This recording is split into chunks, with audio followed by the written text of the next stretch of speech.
ঘনকের প্রতিটি তলের কর্ণের দৈর্ঘ্য 2√2 সেমি।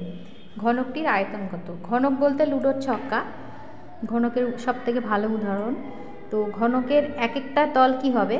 এক একটা তল কিন্তু বর্গাকার হয়। দেখো লুডোর ছক্কার এক একটা তল কিন্তু এরকম চারকোনা হয়, মানে বর্গাকার। এবার ওই বর্গক্ষেত্রের কর্ণ এইটা দেওয়া আছে 2√2। তাহলে এর বাহু কত হবে? বাহু কিন্তু √2 দিয়ে ভাগ করলে 2 হবে। তাহলে ঘনকের এক একটা তলের কর্ণ দেওয়া আছে, মানে বর্গক্ষেত্রের কর্ণ দেওয়া আছে 2√2। তাহলে ঘনকের বাহুর দৈর্ঘ্য কত হবে?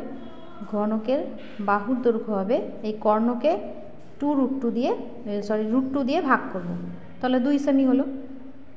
যদি শুধু ঘনকের কর্ণর দৈর্ঘ্য দেওয়া থাকতো তাহলে কিন্তু এখানে √3 থাকতো। যেহেতু একটা তলের কর্ণ দেওয়া আছে সেই জন্য √2 দিয়ে ভাগ হলো। এবার ঘনকের আয়তনের সূত্র কি? আয়তনের সূত্র হচ্ছে বাহুর কিউব, তাহলে হবে 2 এর কিউব, মানে 8 ঘন সেমি।